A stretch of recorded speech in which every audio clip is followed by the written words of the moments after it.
Muy bien, entonces hoy vamos a retomar una de las ideas que dejamos abiertas ayer y era sobre la energía potencial eléctrica para un grupo de cargas, ¿no? Entonces, aquí una cosa tenemos que notar y es en la ecuación de la energía potencial, que la teníamos por aquí atrás, aquí está, para una carga puntual o para una pareja de cargas puntuales. Y es que la energía potencial tiende al infinito si la separación, si la separación tiende al infinito, la energía potencial tiende a cero. ¿Sí? Aquí lo puede ver precisamente en estas gráficas. Entonces, esto lleva a que nosotros podamos pues hablar de algo muy cotidiano en este tema y es ubicar a las cargas en puntos muy lejanos. Puntos muy lejanos a veces se aproxima y se dice que están en el infinito.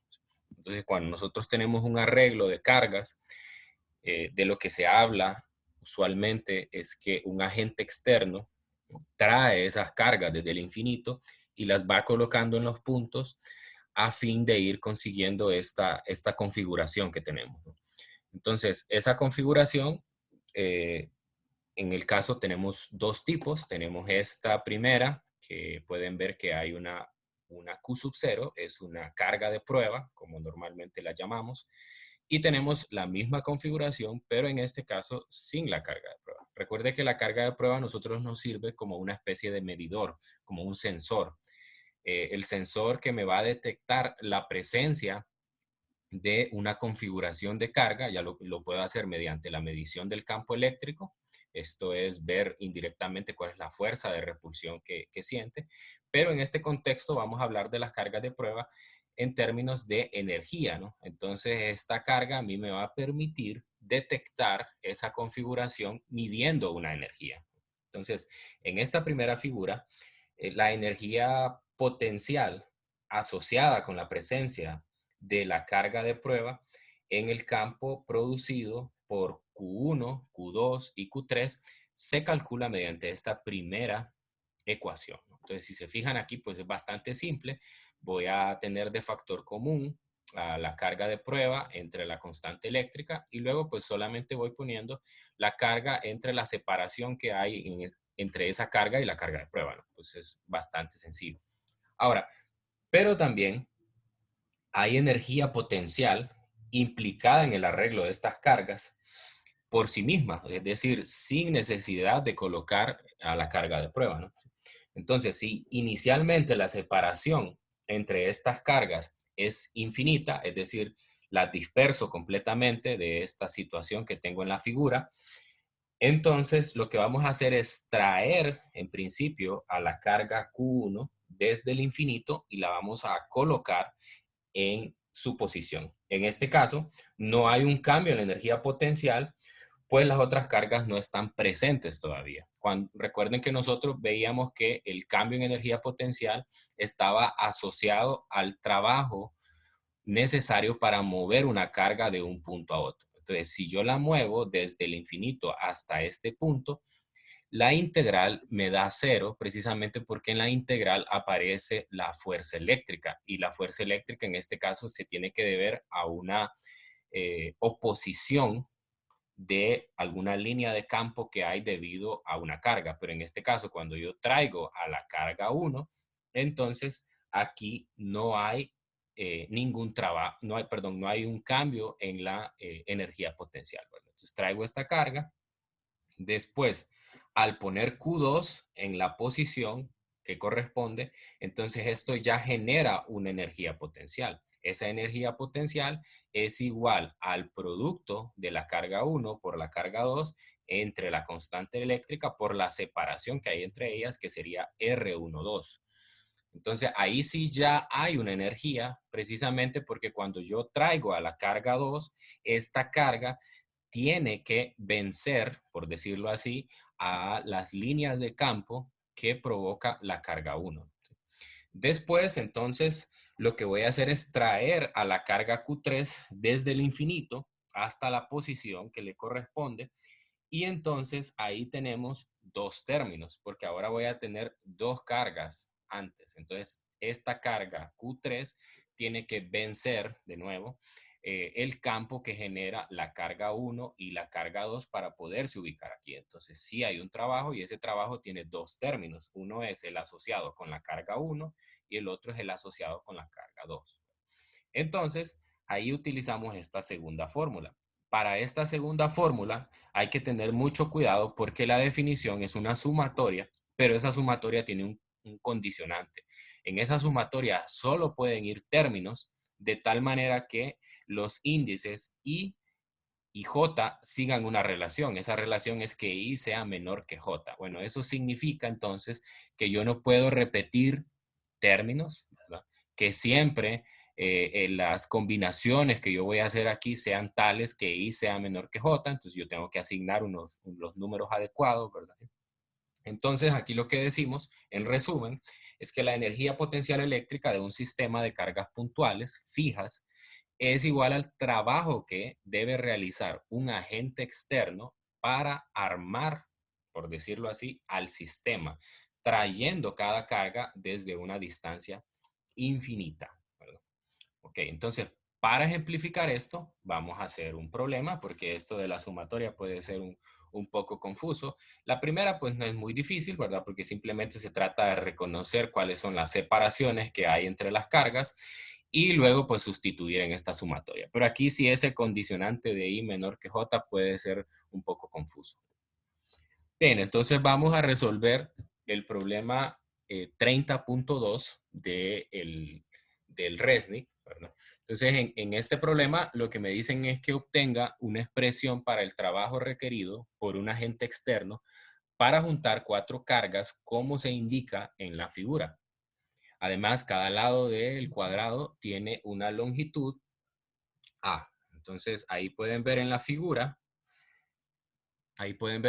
las cuatro cargas. Yo le puse un número a cada una, ¿verdad? Eso es arbitrario. Lo que sí hay que reconocer es cuáles son los signos de las cargas. Todas las cargas tienen el mismo valor, pero se van alternando en carga. Y además es un cuadrado, o sea que la separación que hay entre cada carga que está sobre los lados del cuadrado es igual a A.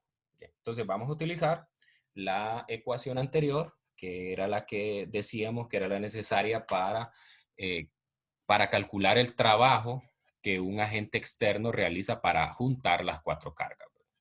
Muy bien. Entonces, ¿cómo va esta sumatoria? Esta sumatoria primero implica que yo le asigne un índice a cada carga. Aquí le puse 1, 2, 3 y 4. Ok.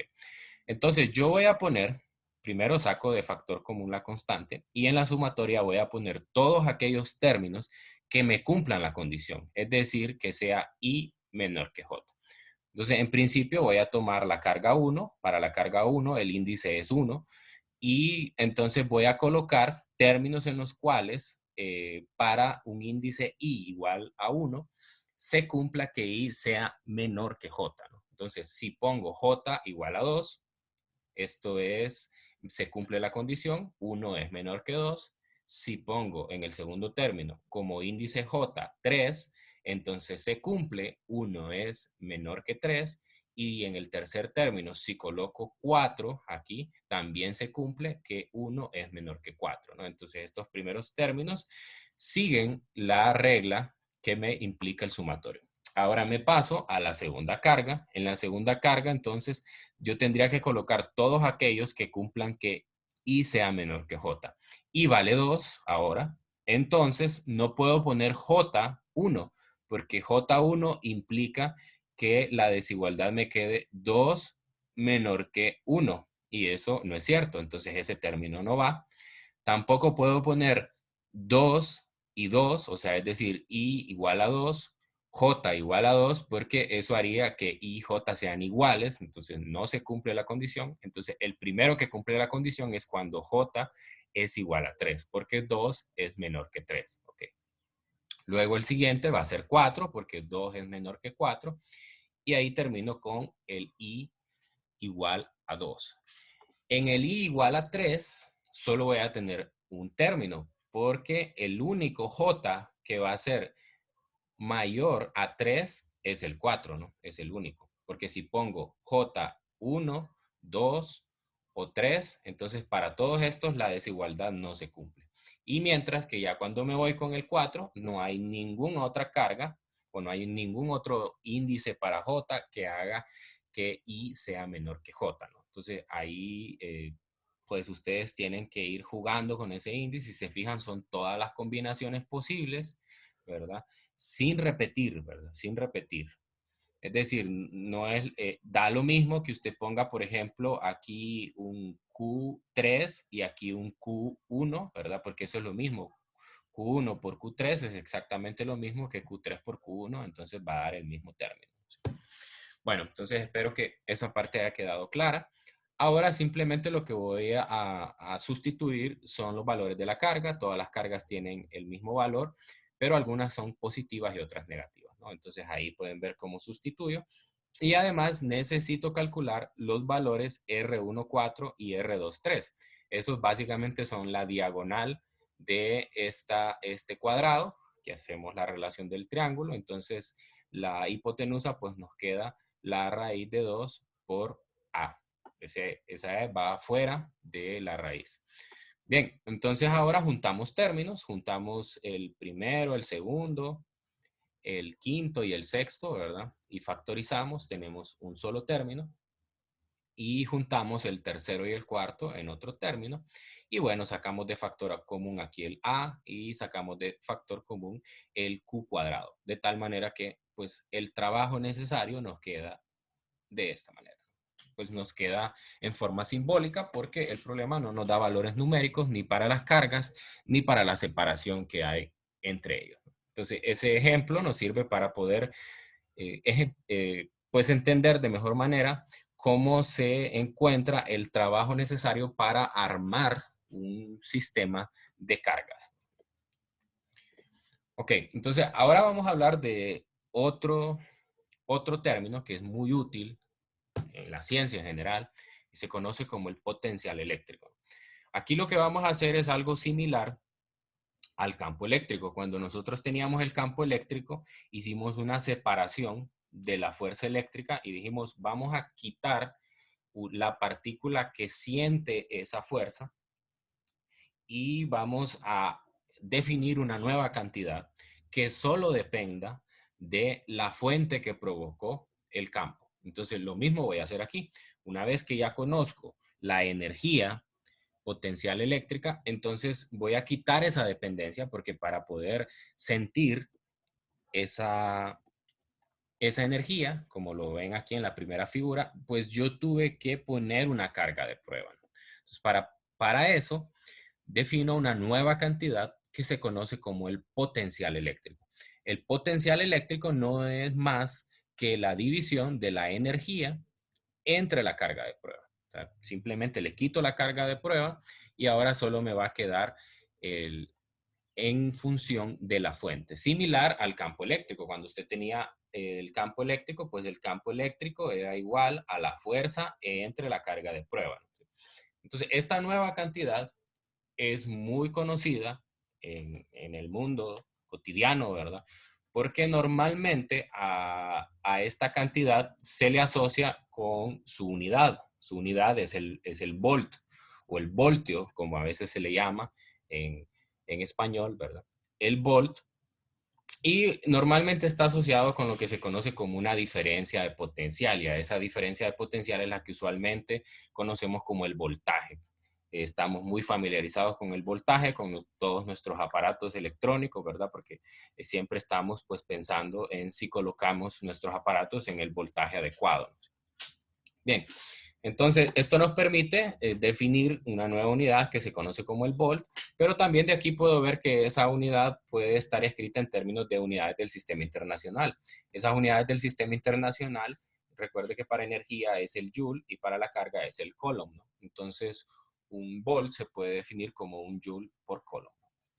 Bien, entonces también anteriormente hablamos del trabajo necesario para mover una partícula de un punto a otro y eso pues estaba relacionado con el negativo del cambio en energía potencial que sufría esa partícula, ¿no? Entonces ahora lo único que vamos a hacer es dividir esa ecuación en ambos lados entre la carga de prueba y entonces pues lo que nos va a quedar acá es una división de la energía en el punto final entre la carga de prueba y la energía en el punto inicial entre la carga de prueba, pero como vimos anteriormente, eso sería el voltaje en ese punto. Y entonces acá nos queda nada más una diferencia de voltajes, ¿no? Entonces a esto se le conoce normalmente como una diferencia de potencial o normalmente voltaje. A veces, para simplificar, en lugar de poner VA o VA menos VB, lo que hacemos es escribir VAB, ¿no? Que significa pues una diferencia de voltaje entre los puntos A y B. ¿Okay? Entonces, vamos a hacer el cálculo del potencial eléctrico para las mismas configuraciones que teníamos anteriormente. Lo podemos hacer para una sola carga o para una configuración de carga, ¿no? Entonces, para una configuración de carga habíamos visto que la energía potencial era la carga de prueba por la carga fuente entre la constante eléctrica y la separación que había entre la carga de prueba y la carga fuente. Entonces, dividimos entre la carga de prueba y simplemente pues ya solo nos va a quedar en función de esa carga, ¿no? Algo muy importante a mencionar acá es que este término, pues como ven, se parece bastante al campo eléctrico y hay una conexión, de hecho ya la vamos a ver, pero lo más interesante que tiene el potencial es que es una cantidad escalar, ¿sí? A diferencia del campo eléctrico, que es una cantidad vectorial, entonces encontrar el campo eléctrico en un punto determinado realmente que era bastante complicado porque implicaba que nosotros tuviésemos que hacer toda la descomposición vectorial en ese punto, hacer sumatoria de componentes y todo eso, eso pues llevaba un poco de tiempo, pero en este caso ahora es mucho más fácil, porque simplemente tengo que hacer la sustitución de esta ecuación, ¿verdad? Y una de las ventajas que tiene, pues, es que nosotros podemos observar que decae de una forma un poco más suave, por decirlo así, que el campo eléctrico, ¿no? Recuerden que el campo eléctrico aquí teníamos R cuadrado y aquí solo tenemos R, ¿no? Entonces, también se puede hacer para una distribución de cargas. Para una distribución de cargas en un punto en particular, pues voy a hacer otra vez la ecuación que vi anteriormente, ¿no? Que era precisamente esta. Solo quito la carga de prueba y voy a calcular cuánto es el potencial total en ese punto debido a la presencia de todas las cargas, ¿no? Es similar a lo que se hizo en el campo eléctrico. El campo eléctrico, aquí aplicábamos lo que se conoce como el principio de superposición. Ese principio de superposición me permite calcular el campo resultante en ese punto, pero ahora voy a calcular el potencial nada más y esto es una cantidad escalar. Entonces es mucho más fácil porque en el campo eléctrico esta sumatoria era una sumatoria vectorial y ahora esta es una sumatoria escalar. Entonces eso lo vuelve mucho más simple. Y ahora, ¿y cuál es la importancia de introducir el campo eléctrico, perdón, el potencial eléctrico en este punto? Es la conexión que hay entre las dos cantidades, ¿sí? Si ustedes recuerdan, el trabajo necesario para mover una partícula desde el punto A hasta el punto B, pues era la integral de línea que introdujimos al inicio de este tema. Pero esa fuerza para nosotros es una fuerza eléctrica y la fuerza eléctrica se puede calcular como la multiplicación de la carga de prueba por el campo, ¿sí? Entonces, hacemos una división acá a ambos lados de la carga de prueba y entonces lo que nos va a quedar es la ecuación anterior, ¿no? Que es esta de acá. El trabajo entre la carga de prueba, pues no es más que la diferencia de potencial o el voltaje entre los puntos A, B. Así que esto nos lleva a esta ecuación y en esta ecuación pues solo queda una integral de línea del campo eléctrico. Normalmente vamos a trabajar con campos que son uniformes, entonces ese campo va a poder salir del integral y entonces aquí solo me va a quedar una integral desde A a B del diferencial de línea y eso no es más que una distancia. En el caso de placas paralelas, que lo vimos anteriormente en la clase, eso solo sería la separación que hay entre las dos placas. Así que no se asusten, No se asusten si ven una integral, porque precisamente esa integral no la vamos a utilizar. Esa integral normalmente se desprecia porque el campo es uniforme. Bien, entonces nosotros a partir de esto podemos definir una nueva unidad. Esa unidad para el campo eléctrico es la que se conoce como el volt por metro. Precisamente porque de aquí de esta ecuación usted puede notar que básicamente, así viéndolo de una manera muy rápida, la diferencia de potencial es igual a el campo por una distancia. Entonces, si nosotros mandamos si nosotros mandamos a dividir la distancia, entonces me va a quedar voltaje entre una distancia. Entonces el campo es igual, en términos generales, a una diferencia de potencial entre una unidad de distancia. Entonces, hablando en ese sentido, nosotros tendríamos que la unidad que antes conocíamos como la unidad de campo, que era Newton por Coulomb, ahora va a ser igual a un volt por metro. También en ese sentido podemos hablar de una unidad que se emplea bastante en la física y es el electronvolt. El electronvolt no es una unidad de voltaje, sino más bien es una unidad de energía. Esta unidad se utiliza bastante en la física de partículas porque pues es una unidad mucho más pequeña que el joule. El joule, en términos generales, es una cantidad de energía muy grande. Entonces, a veces trabajamos con partículas que tienen energías muy pequeñas y por lo tanto vamos a utilizar una unidad más pequeña. Entonces, vamos a recordar la ecuación anterior. En esta ecuación teníamos que la diferencia de la energía era igual a la carga por la diferencia de potencial. Entonces, si nosotros definimos que la carga tiene la carga elemental, que es la carga del protón o la carga del electrón, y la diferencia de potencial o esa carga se somete a una diferencia de potencial de un volt, entonces la energía, vamos a provocar un cambio de energía en la partícula igual a 1.602 por 10 a la menos 19. Vean que numéricamente es igual a el valor de la carga fundamental, nada más que esto ya no es una carga, sino más bien es una energía, ¿no? Entonces, un electrón volt se define como 1.602 por 10 a la menos 19 joules. Entonces, por ahí en algunos ejercicios van ustedes a encontrar algunas de estas ecuaciones o algunos problemas con este tipo de unidades. Bien, seguimos. Entonces, otro concepto que es muy importante hablar es el que se conoce como la superficie equipotencial. La superficie equipotencial viene a ser el equivalente de las líneas de campo eléctrico que vimos anteriormente.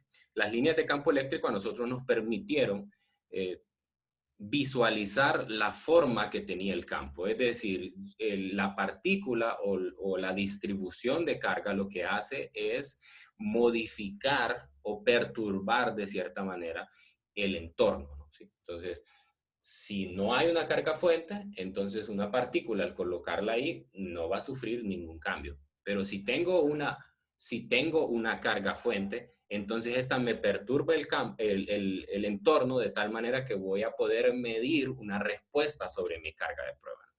Entonces, mapear el campo eléctrico permite a nosotros ver algo o ver de forma muy, o tener una perspectiva visual de cómo es el campo. Entonces, las superficies equipotenciales vienen a decirme cómo es la distribución del potencial en el entorno, ¿no? Entonces, aquí en estas figuras que ustedes pueden ver, yo coloco las dos ayudas visuales. Una son las líneas de campo, que se ilustran con flechas, porque recuerde que el campo es un vector, entonces por lo tanto va a tener una dirección. Y además de tener una dirección, pues voy a poder medir mediante las líneas de campo cuánto es la intensidad. Recuerden que anteriormente decíamos que entre más juntas están las líneas de campo, pues más intenso es. Si me voy alejando, pues las líneas de campo se van volviendo o se separan más. Y recuerden que el campo eléctrico va al menos para cargas puntuales, va decayendo de forma inversa con el cuadrado de la distancia. Entonces, aquí tenemos un sistema de placas paralelas en la figura A. Entonces, aquí en el lado izquierdo tendríamos una placa de signo positivo y en el lado derecho tendríamos una placa de signo negativo. Entonces las líneas de campo irían de izquierda a derecha. ¿Y cómo puedo mapear cómo va variando el potencial? Entonces lo que puedo ver es que el potencial es el mismo para una cierta distancia. Entonces, en este caso, hay una ayuda muy importante y es que las líneas de campo y las superficies equipotenciales siempre van a ser perpendiculares entre ellas. Es decir, si usted nota, aquí siempre hay un ángulo de 90 grados entre la línea de campo y la superficie equipotencial. ¿Por qué le llamo superficie? Y aquí lo único que estoy viendo son líneas, ¿no? Porque precisamente aquí solo tengo una figura en 2 dimensiones, pero si yo colocara esto en 3 dimensiones, entonces esto no sería una línea, sino más bien una lámina, ¿sí? Entonces, por eso se les llama superficies equipotenciales. En el caso de una carga puntual, pues nosotros sabemos que si la carga es positiva, entonces las líneas de campo van a salir de forma radial, de tal manera que estas van disminuyendo a medida que el radio va aumentando. Y en el caso de la superficie equipotencial, aquí se ve como círculos, pero en realidad son esferas, ¿verdad? Esferas concéntricas, es decir, todas tienen el mismo centro y el centro es la partícula. Entonces, si ven, a medida que nosotros nos vamos alejando de la carga, la separación que hay entre las superficies equipotenciales se va haciendo más grande. Y eso se debe precisamente a esta ecuación. Entonces, si ustedes ven, entre más lejos estoy de la carga, pues más grande se me hace este denominador y más pequeño se me hace el voltaje. Eso lo puedo ver también precisamente de la superficie, no necesariamente tengo que tener un valor numérico. Ahora, si nosotros tenemos un dipolo, o sea, una carga, un centro de carga positiva y un centro de carga negativa, entonces ahí tendríamos una configuración completamente diferente. Entonces, en ese caso, recuerden que las líneas de campo siempre salen de la carga positiva y llegan a la carga negativa. Y un principio muy importante es que las líneas de campo nunca se van a cruzar entre ellas. Nunca se van a cruzar. Siempre pueden estar muy pegadas, pero nunca se van a cruzar. Y aquí puedo ver también las superficies equipotenciales asociadas a estos. Entonces, estos son como esferas también, ¿verdad? Esferas, aunque algunas se van deformando un poco, ¿verdad? Pero no todas están centradas en la carga. Si ven, el centro para algunas puede estar un poco desplazado. Y también puedo ver que a medida que me voy alejando de la carga, pues estas se van separando más y al irse separando, entonces el el potencial va disminuyendo.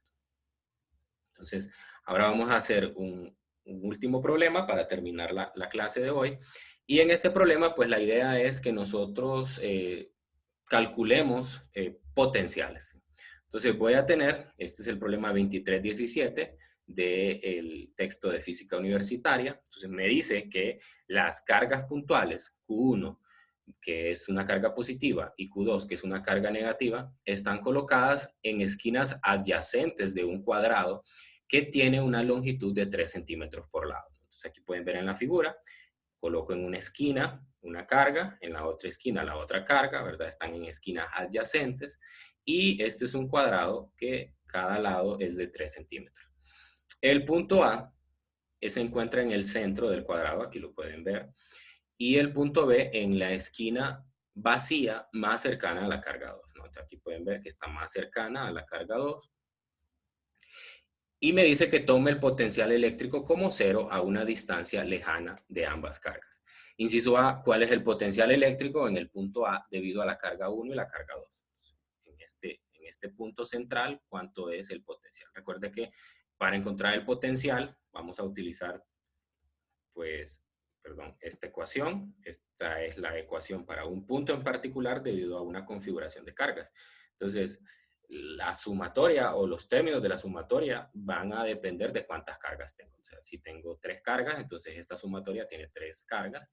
Para el caso nuestro, solo tengo 2 cargas, por lo tanto, solo voy a tener 2 términos en la sumatoria. Entonces, para eso necesito conocer los valores de carga, ya me los da el problema, pero además necesito conocer la distancia que hay entre el punto y las cargas, ¿no? Entonces, para eso solamente hago un triángulo y la hipotenusa de ese triángulo rectángulo, pues es la distancia que hay entre el punto A, la posición de la carga 1 y la posición de la carga 2. Como es un cuadrado, pues solo debo de hacerlo una vez y el valor va a ser igual. Entonces sustituyo y el valor que me da es de 2.12 centímetros. Y ahora aplico la ecuación, ¿no? Entonces en la sumatoria solo van a haber dos términos porque solamente hay dos cargas. ¿Sí? Pero este potencial se va a anular precisamente porque la distancia es la misma y la carga es la misma, solamente que de signo opuesto. Entonces al hacer esta sumatoria, pues eso me va a dar cero. Entonces este punto central tiene potencial cero. En el inciso B me dicen que calcule cuál es el potencial eléctrico en el punto B. Pues ahora voy a hacer exactamente el mismo trabajo con la diferencia que ahora me cambian el punto, por lo tanto lo que me cambia son las distancias. Ahora la distancia al punto donde está la carga 1 es el doble de la distancia que tenía anteriormente y la distancia que hay desde el punto B hasta la carga 2 pues es de 3 centímetros. Entonces eso lo hago en el inciso B y reconozco cuáles son las distancias, sustituyo, es exactamente la misma ecuación con la diferencia que voy a cambiar ahora los R's. Ahora los R's son diferentes, por lo tanto, entonces la resta que tengo ahí en el paréntesis ya no va a ser 0, sino que va a ser 1.753 por 10 a la 5. Ahí no se lee muy bien, pero ese es un 5. Muy bien, entonces así se calcula, ¿verdad? El potencial, eso es muy importante verlo aquí, el potencial puede tener un signo positivo o un signo negativo.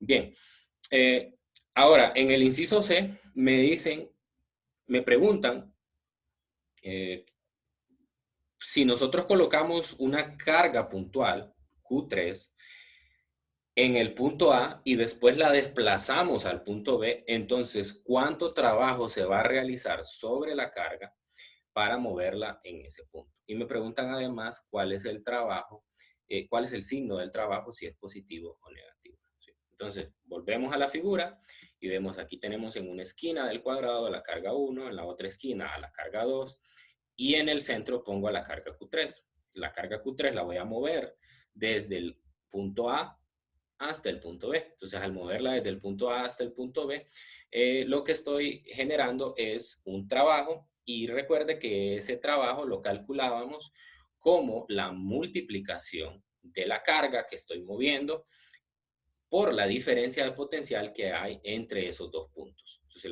la diferencia de potencial la puedo conocer fácilmente porque precisamente ya tengo el potencial en el punto A y en el punto B, lo hice en el inciso A y en el inciso B respectivamente.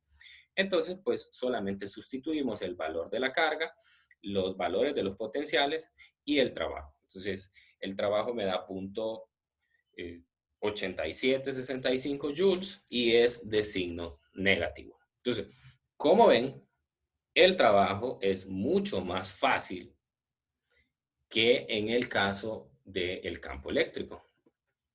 Entonces, retomemos un poco aquí. Si yo quisiera calcular cuál es el campo en este punto, entonces tendría que poner dos vectores. Un vector debido a la carga 1, que se va alejando de la carga, un vector debido a la carga 2, que se va hacia la carga, después hacer una sumatoria de esos vectores, ¿verdad? Y finalmente encontrar cuál es la magnitud y cuál es la dirección. Y luego lo que tendría que hacer con eso para calcular el potencial es irme a esta ecuación, ¿verdad? Si yo conozco el campo, entonces puedo hacer este integral y a partir de ahí, entonces calculo la diferencia de potencial en los dos puntos. Entonces, un trabajo bastante largo.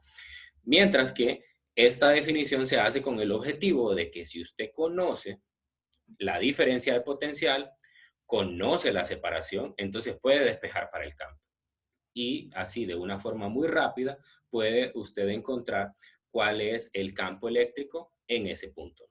Y al encontrar cuánto es el campo eléctrico, entonces usted podría encontrar, multiplicándolo por la carga, podría encontrar cuál es la fuerza. ¿Sí? Y al tener la fuerza, si la multiplica por la distancia, estoy hablando en términos muy simples, si la multiplica por la distancia, entonces podría encontrar cuál es el trabajo. Entonces, si nos vamos desde la perspectiva del campo, el trabajo a realizar para encontrar este trabajo es muy difícil, ¿no? Entonces, eso es lo que quiero rescatar de todo esto, que la simplicidad de este nuevo proceso, porque estoy trabajando con escalares y no con vectores. Bien, solo para ejemplificar un poco y para que veamos bien esto, ustedes actualmente están haciendo la quinta práctica de laboratorio y están utilizando una simulación, que es la simulación de FET, y ahí eh, aparecen pues los campos eléctricos y además aparecen los potenciales. Entonces, esa es una buena ayuda que ustedes pueden tener en función de calcular o de visualizar las líneas de campo. Entonces, vamos a ir a esa simulación para poder verlo mejor. Aquí lo tenemos. Ok, entonces seguramente que están familiarizados ya con este simulador, a menos que estén haciendo la práctica a última hora, ¿verdad? Pero los que ya terminaron su práctica, entonces seguramente que ya la reconocen. Entonces, en esta simulación, usted puede colocar cargas, ¿verdad? Podemos colocar una carga positiva, digamos. Como vimos anteriormente, las líneas de campo salen de forma radial de la carga. Ven que en este simulador usted puede ver la intensidad del campo en función de cuánto es este vector se va haciendo cada vez más tenue a medida que nos alejamos. Pero bueno, yo lo que quiero mostrarles hoy es las superficies equipotenciales. Usamos esta herramienta y podemos ir viendo esto. Entonces, como ya habíamos observado anteriormente, las superficies equipotenciales asociadas a una carga puntual, pues son esferas concéntricas a la carga. Entonces, ahora hagamos el proceso contrario. El proceso contrario implica que nosotros apliquemos una carga de signo opuesto. Entonces, ahora vamos a colocar una carga de signo negativo. Esa carga de signo negativo la vamos a colocar siempre en el centro y vamos a ver que ahora pues el resultado es el mismo. El resultado es el mismo. Siempre son esferas concéntricas, es decir, como esto es una cantidad que es escalar, realmente no importa o no va a tener una magnitud y una dirección, solo va a tener una magnitud, ¿verdad? Entonces eso es muy importante que lo reconozcan.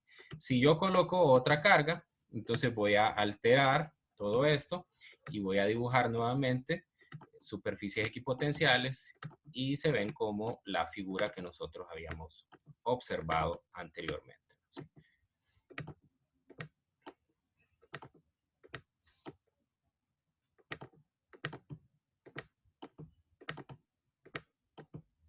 ¿Okay? Entonces, ¿para qué me sirve la superficie equipotencial? Bueno, para ver cómo va variando el potencial en el espacio debido a la configuración de cargas, ¿verdad? Entonces, esa simulación la tienen ustedes a su disposición, ¿verdad? Y pueden, pues ahí jugar con diferentes configuraciones de carga y así, pues, poder observar mejor este fenómeno. ¿Sí? Entonces, esto era lo que les tenía que compartir por hoy. Vamos a dejar de grabar.